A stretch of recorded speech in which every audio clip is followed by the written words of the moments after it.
There are people who want to have children who cannot. How dare you? You never had a baby.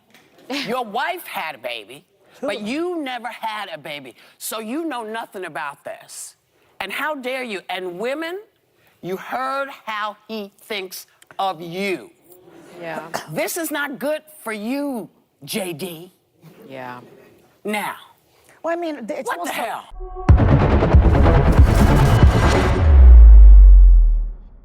Good evening, everybody, and welcome to the Leftist Losers Show, where we point out all of the losers of the left. And today, I've got another clip from The View. Once again, another clip from The View. They just cannot stop with these trash takes that they just consistently pump out with verbal diarrhea. It's insane, and how many things they say that just make zero sense and are absolutely ridiculous.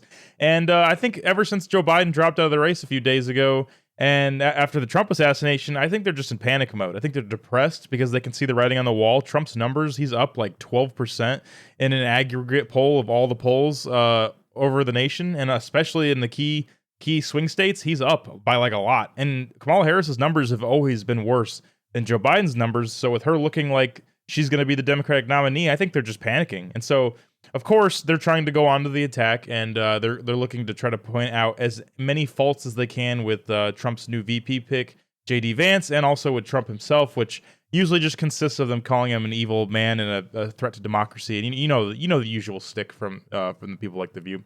But regardless, they're upset, they're frustrated, and they're melting down, and it's hilarious to watch. And so we're going to continue to point out all of the garbage takes and fact check them every chance that we get. So let's go ahead and jump right into this clip where they are absolutely melting down over the fact that they are most likely going to lose this election coming up. Just a few weeks ago, a lot of Democrats were feeling a little out of sorts about what was going to happen in November, but Vice President Harris continues to build excitement about her presidential campaign, where she's laying out exactly what's at stake. Take a look. Donald Trump wants to take our country backward. He and his extreme Project 2025 agenda will weaken the middle class. Like, we know we got to take this seriously. Can you believe they put that thing in writing? We'll stop Donald Trump's extreme abortion bans because we trust women to make decisions about their own body.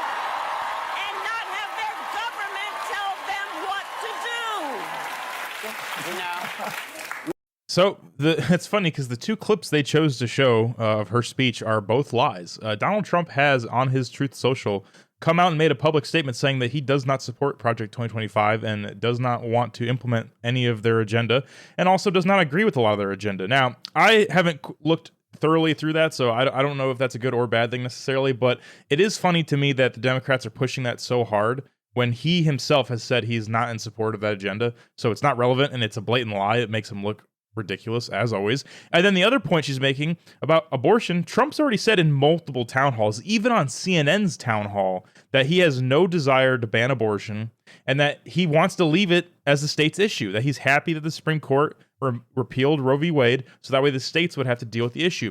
Now, regardless of how you feel about abortion, I think that is the smartest move for his political campaign, because that makes it to where he doesn't have to deal with it. He does not have to deal with the issue. It's taken completely off of his plate, and it's placed on the states to be responsible for that. Now, again, that may not be what you want. Maybe you'd rather have a full ban across the board, and I can understand that. But I think for the purpose of getting him in office and winning a political campaign, that kind of issue that is pretty much all or nothing, one side or the other, I think it's best to avoid those where you can. That way you can get more of the other agenda items like, you know, closing the border and fixing the economy. I think that stuff would benefit us enough that we can leave the abortion to the states and let the states fight that battle out in the legal system, right?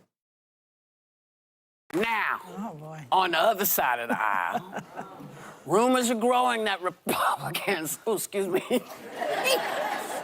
are second-guessing their VP choice. oh yeah. And resurfaced with a video of JD Vance, and it's not really helping him connect with a lot of voters. Take a look. We're effectively run in this country via the Democrats, via our corporate oligarchs, by a bunch of childless cat ladies who are miserable at their own lives and the choices that they've made, and so they want to make the rest of the country miserable too. And it's just a basic fact. You look at Kamala Harris, Pete Buttigieg, AOC, the entire future of the Democrats is controlled by people without children. And how does it make any sense that we've turned our country over to people who don't really have a direct stake in it? Sir, Wow. there are people who have chosen not to have children for whatever reason. There are people who want to have children who cannot. How dare you? You never had a baby. Your wife had a baby, but you never had a baby. So you know nothing about this. And how dare you? And women, you heard how he thinks of you. Yeah. I don't think JD Vance made a single statement about how he thinks of any of them. He simply stated that these people who don't want to have families don't have any interest in the future of the country, and I don't think he's necessarily wrong. Now, I don't think you should take away the right for them to have a voice in society, because they're still a part of society. And if you stuff people into a corner and say they have no right to be involved in the decision making, of course they're going to there's going to be uprisings and turmoil, which is never a good thing, right? Which is exactly why it's bad that the Democrats are constantly trying to suppress conservative voices and push all of us into a corner, right? It's just as bad. But you see how she twists what he said into an attack, like he's attacking them. What he's stating is you have a lot of people who don't have any desire to bring the next generation up into society to actually which means they probably don't have any motivation to actually make decisions that are long term, right? The biggest problem that we have in America right now is a lot of our leaders are short-term thinkers, or they're narcissists, or they're just looking out for themselves. They're greedy, whatever you want, whatever terms you want to use to describe their motives. The reality is they're just looking to look out for number one. And so at the end of the day, 10 years down the road, they're not worried about 10 years down the road. They're just worried about, what do I got to do to get in office right now? What decisions do I got to make myself and my friends and my family rich? What do I have to do to get as many resources for myself as possible while I'm here? They're not thinking about the future, right? And that's the biggest problem. When our society was focused around children, in the sense that we were focused on how to make the world better so that when our kids would come up through society, they would have a better life than we did, that was when America was prospering. That was when people were willing to put in the hard work because they were wanting to sacrifice for their children. And so I think a lot of parents understand that feeling and that sense of responsibility and desire to work hard for their children because they care about them so much. And his point was simply that it's kind of scary to see a lot of people in very high positions of power in our society that don't understand that don't have kids. They don't know that feeling of needing to work as hard as possible to make sure their kids have a better life and a better future. They might say they agree with those things because they sound good and they want to be on the good side, right? They want to be a good person, but they don't understand that at a primal instinct level when they have kids. And that's his point. And of course, she has to twist it into where he's just attacking people who can't have kids. And that's why she brought up there are people who can't have kids. Yeah, that's valid. But his point is that those people shouldn't be the ones controlling all of society, right? When they don't understand that feeling. That's what his point was. This is not good for you, JD. Yeah.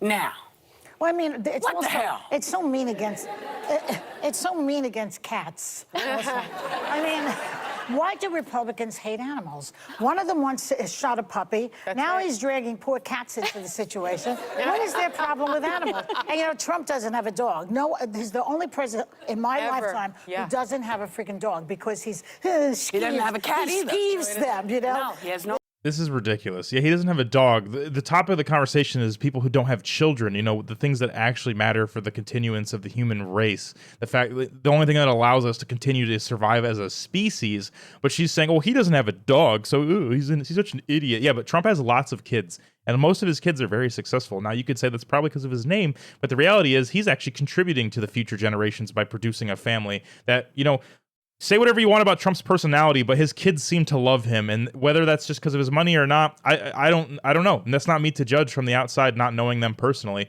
But from what we can see, they seem to love the man and greatly look up to him. You saw after the assassination when he walked into the RNC, the way Don Jr. looked at him, the eye contact that they made, and just in general, you could tell that was a son that loved his father and was very upset and probably traumatized by the fact that he almost just lost his dad to something that ridiculous.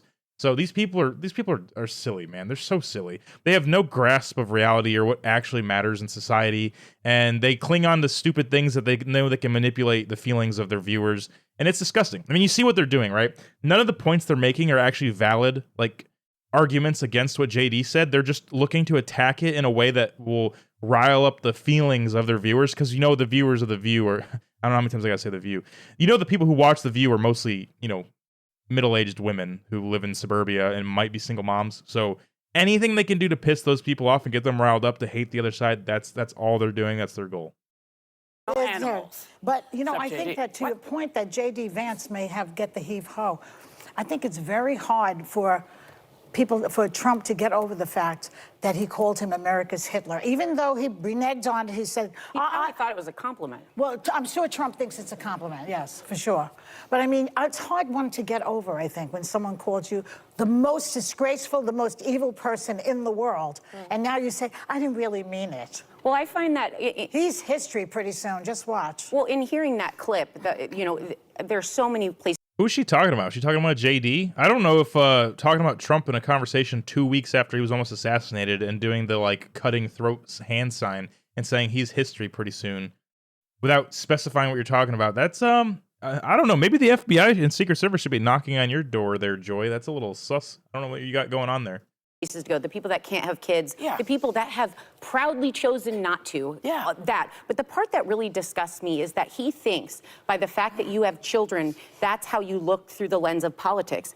I have children, and I can assure you that is not my first thought when I think about politics. My kids are going to obviously be affected by that, but anyone with a heart will look at the moral clarity of the decisions we're making here. The people that are at risk here, like women facing issues about the agencies of their, and he touches on that in his quote, but the agency of their own bodies. I care about all the women that are dealing with that. That's not my body right now. I've done some stuff. But the environment, the fact that whenever we talk about environment, Joy, you always look over me and you say, I worry for my grandchild.